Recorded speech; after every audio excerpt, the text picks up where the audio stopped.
Hi, today we will be talking about the use of the model of individual risks to value an insurance portfolio. We are Andrea Santillan, Carla Aguila, Edwin Avila, Camila Mercado, and Andrea Mora.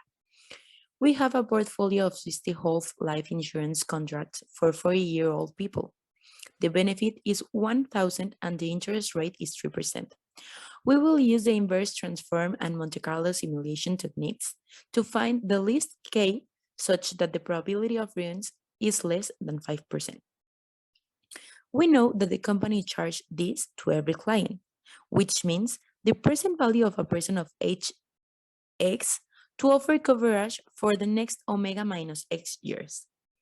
This will be paid at the end of the year in which this status fails, which means that the year that the person dies.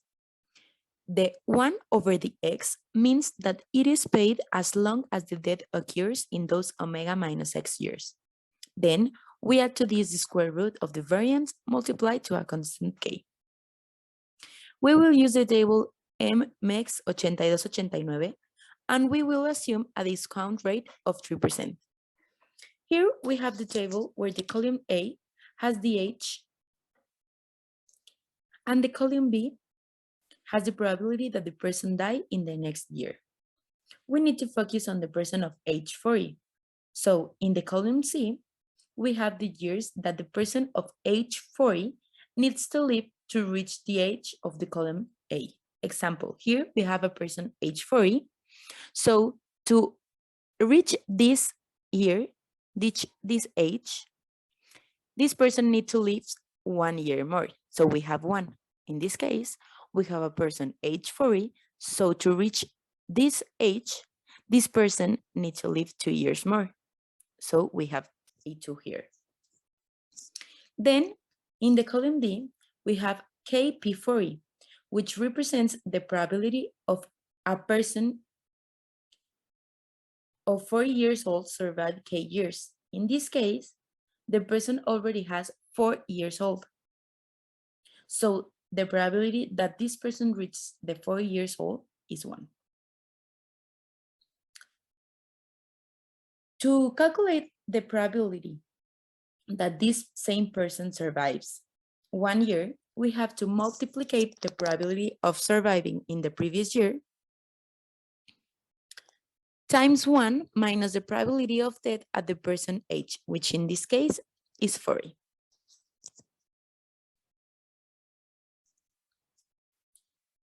We also know that this represents the probability that a person age 40 survives K years and die the next year. So, two things need to happen. First, we need that the person survives K years, which is what we have in the column D. And then that the person dies the next year, which is the probability that we have in the column B. So we multiply these two to obtain the probability that both occur. The sum of this column will be 1.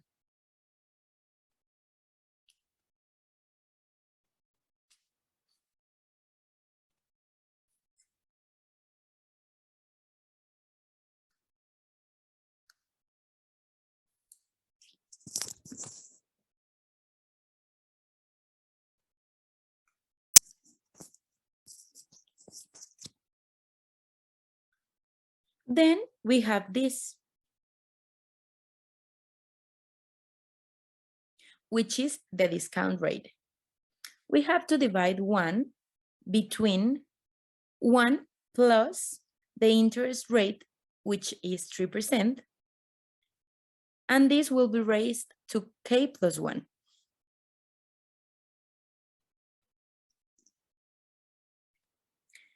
To calculate the actuarial present value, we have 3 different ways. First, we have the sum product of the column E and the column F.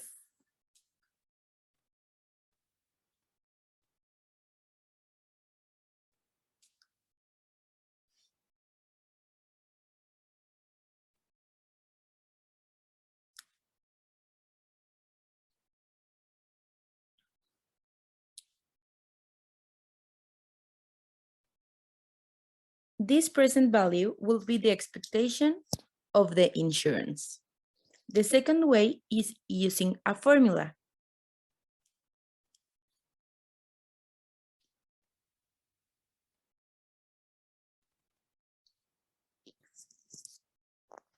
Where we need to calculate the probability that the person dies, which is this,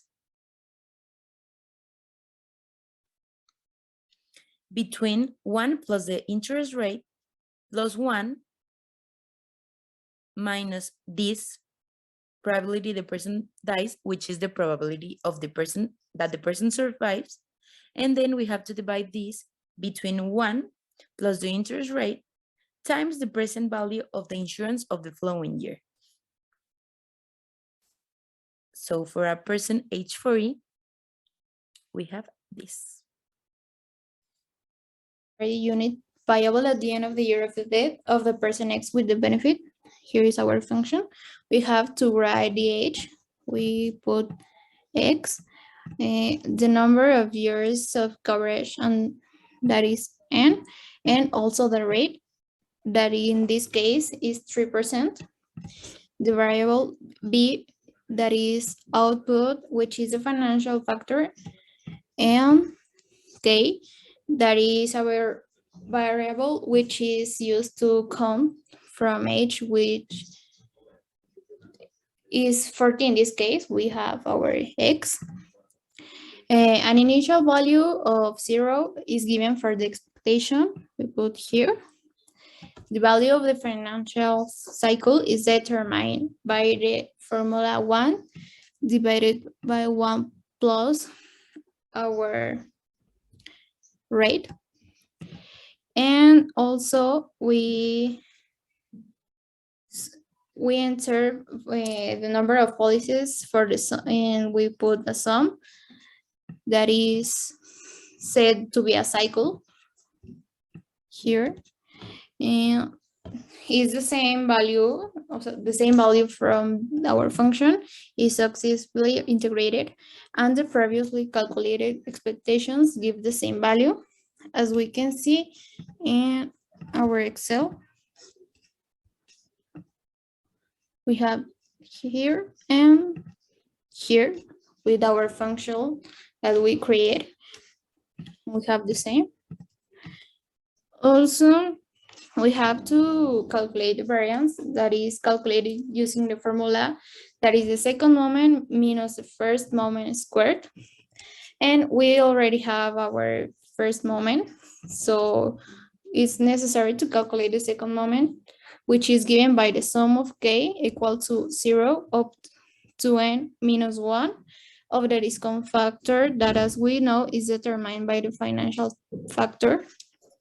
This is our discount factor, and it's to the power of k plus 1. And this is multiplied by the probability that a person of age X survives k years. We have here our results, and that from the probabilities. And also, well, we have here our variance with the formula that we did and with our first moment. But we can also calculate this using the formula of the discount factor that we have here. It have to be squared. And well, we also have to use a rate from 1.03 squared, but to the other way to calculate this, we have to obtain the sum product of the data and minus expectation squared, and we obtain the same value. We can see we have the same here.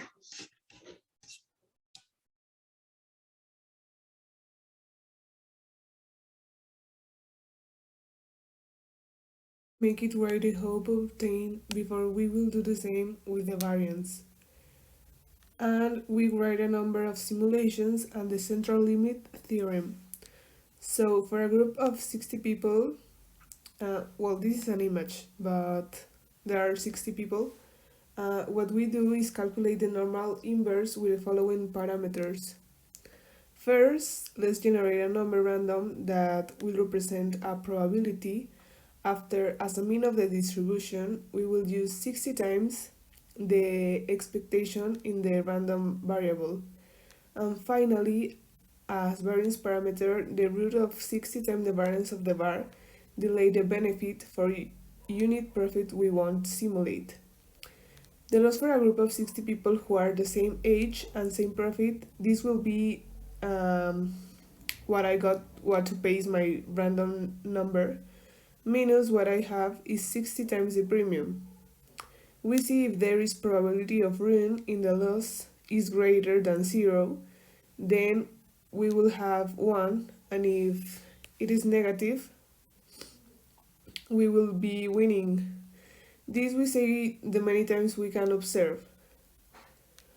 In order to use this method, Monte Carlo and the priority of the mine will be average of my columns, like so we can see here, and that if Walgo deviation to the mean, the probability of ruin will be 0.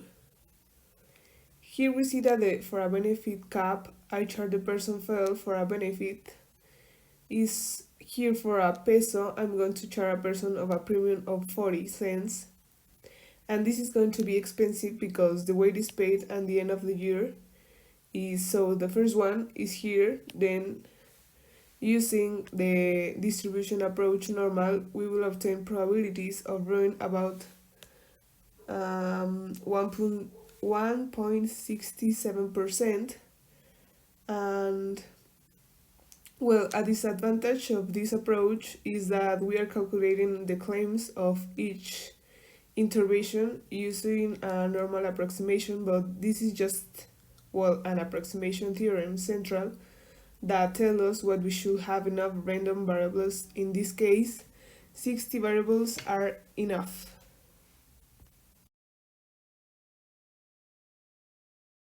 Now we are going to do this example, but with a little change, and we are going to keep those 60 same people, but now with different ages, and we create a function to calculate the probability of ruin, and it starts here. And then we have this variable called int pop, and it contains the number of people. Then we have this variable called ubound, and this means upper bound and indicates the upper end of HS. And to start, we have the single net premium equal to 0. Then we have to open this cycle called for, and we start from 1 to the total number of people, that is int pop, and this for generate the probability distribution for a person of age X, and this is done by the variable gendist. Now I will explain how this gendist variable works in terms of a table. In this table, in the first column, we write the probability that a person of age X will live a maximum of K years. And this value, K, is in this column, and each value of K can take from 0 to the last age, and this last age is represented by omega minus X. Then we replace each value of K in the first column, and all these values is what we call the distribution function.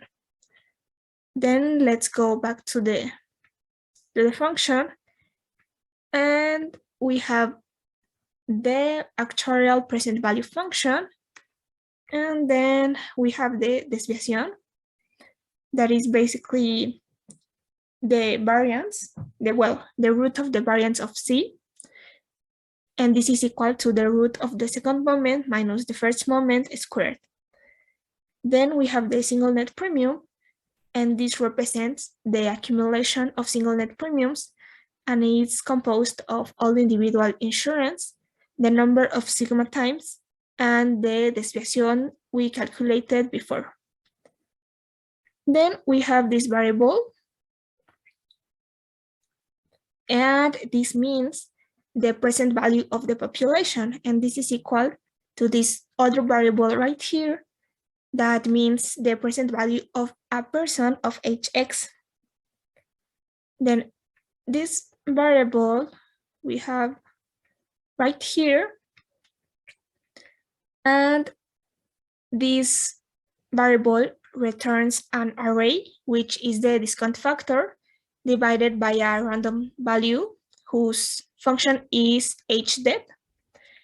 And this function called hdet, we have it right here.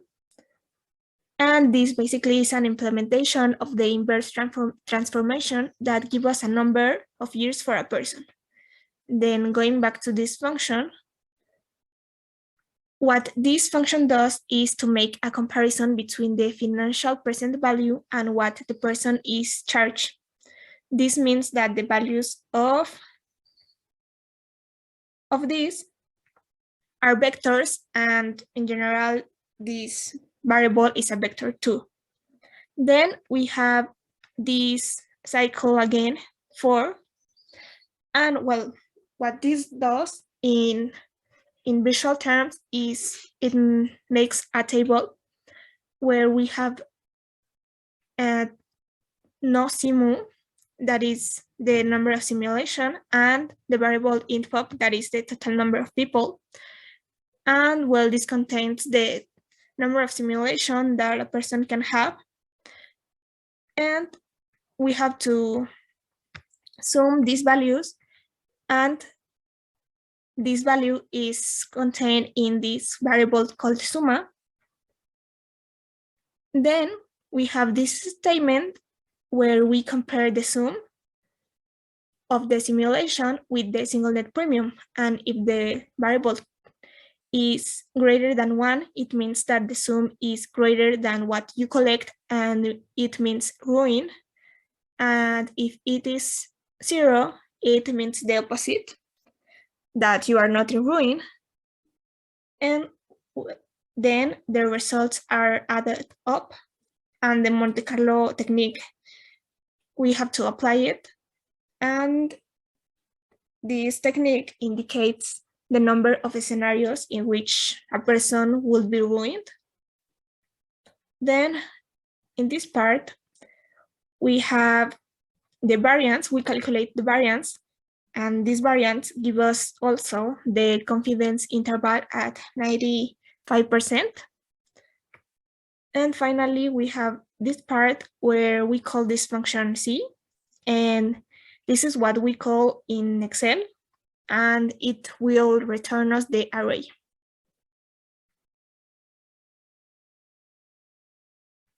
Here, we calculate an approximation of the ring with the average of the ring column using the central limit theorem. The other way to calculate it was through the previously programmed code, and with this formula, we obtained close values between 7 and 8%, and the approximate value of the ring was obtained with the average, which gave us a value of 7.78%.